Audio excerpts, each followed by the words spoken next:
Salam saudara-saudari, salam sejahtera untuk kita semua. Terima kasih buat saudara-saudari yang sudah mengunjungi channel saya. Dan terima kasih juga sudah menonton video saya saat ini. Ini merupakan video pertama saya.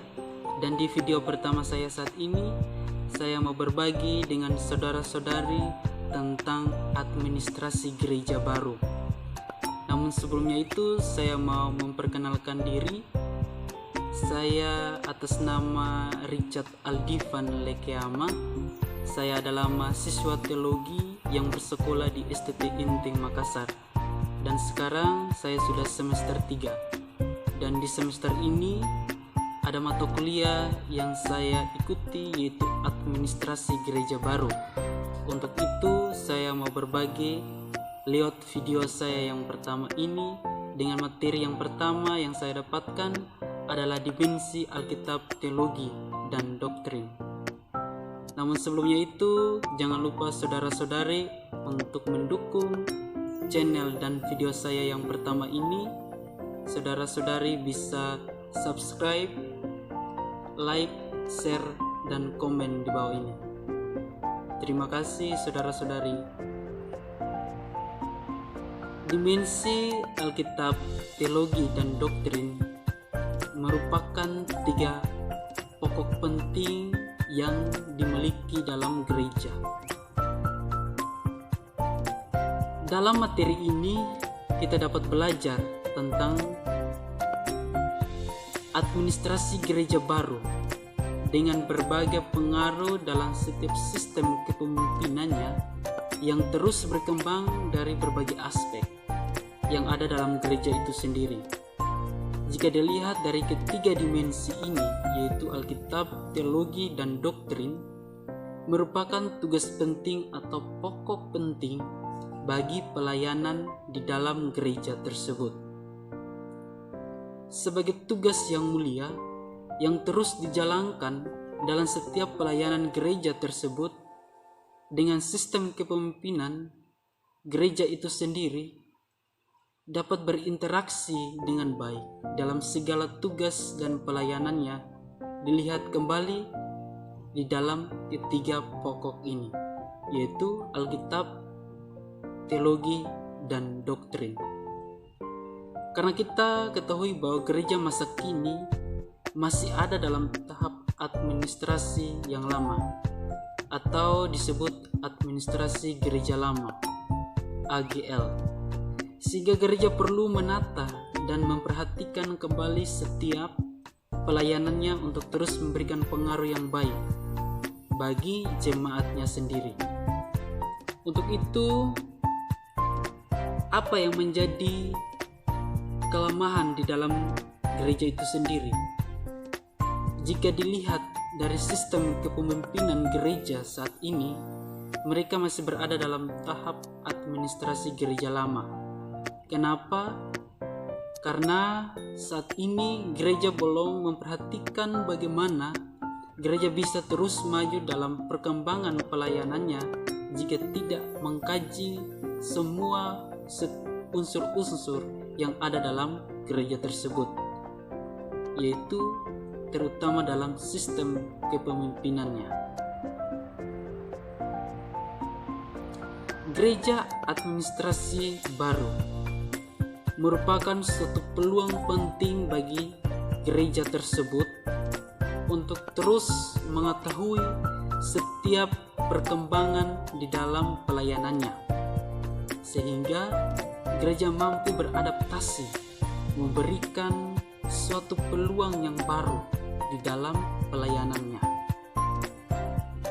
Jika gereja tidak mampu untuk menata di dalam setiap sistem kepemimpinannya, tentu gereja tersebut masih ada dalam tahap administrasi gereja lama. Jika gereja mampu untuk mewujudkan setiap sistem kepemimpinannya menuju suatu perubahan, yaitu adanya kesadaran di dalam setiap pemimpin di dalam gereja tersebut. Pemimpin gereja merupakan hal utama yang harus diperhatikan karena menjadi sumber dalam pelayanan tersebut. Sehingga sebagai pemimpin perlu memperhatikan pentingnya administrasi gereja baru jika diwujudkan dalam jemaat itu. Dengan hadirnya administrasi gereja baru ini, gereja lebih maju dalam penata layanannya. Dengan itu, gereja lebih memperhatikan kesejahteraan semua warga jemaat.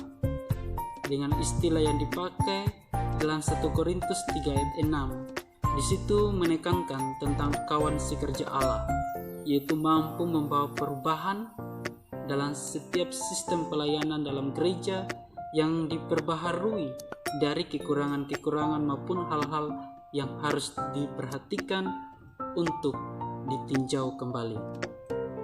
Dengan cara salah satunya melakukan pembinaan bagi gereja tersebut, yaitu memberikan peluang kepada setiap anggota-anggota jemaat untuk memberikan apresiasi mereka untuk bersama-sama memajukan apa yang menjadi kemajuan pelayanan dalam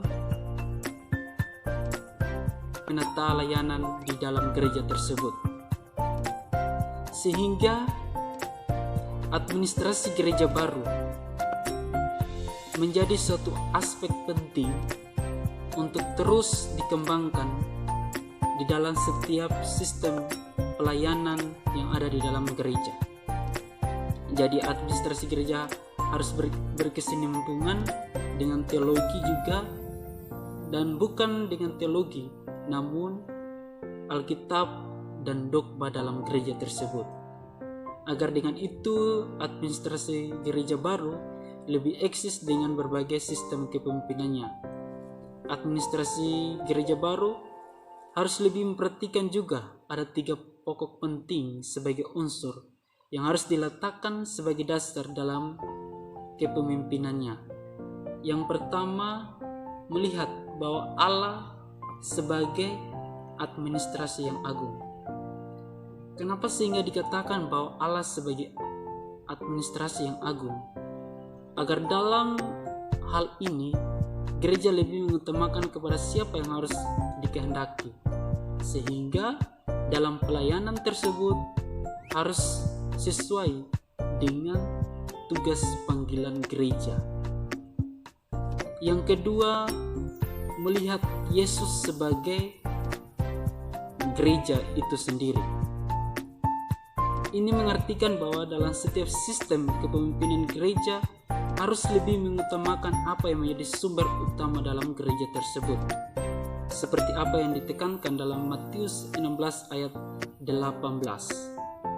Yang menjadi dasar gereja adalah Yesus Kristus, dan yang menjadi tubuh dari gereja tersebut adalah jemaat, sehingga harus lebih memperhatikan apa yang menjadi dasar dalam gereja yang ditekankan tersebut. Dan yang ketiga adalah Roh Kudus. Menghadirkan Roh Kudus sebagai roh pembaharuan dalam gereja dengan sistem kepemimpinannya, mampu menerapkan apa yang seharusnya dilakukan atau eksistensinya berdasarkan apa yang harus dilakukan sebagai dasar utama dalam gereja. Bukan sekadar apa yang diucapkan, tetapi gereja mampu menunjukkan kenyataan yang harus dilakukan. Ini berarti bahwa memberikan peluang kepada setiap kepemimpinan yang ada di dalam gereja tersebut untuk dengan segala eksistensi yang mereka miliki, mereka terus memberikan yang terbaik dalam pelayanan mereka sesuai dengan kebutuhan yang ada di dalam jemaat tersebut, dengan kembali memperhatikan administrasi di dalam gereja, yaitu harus tertuju pada administrasi gereja yang baru. Demikian penjelasan dari saya mengenai materi pertama, yaitu dimensi Alkitab, teologi dan doktrin dalam administrasi gereja baru. Terima kasih dan salam.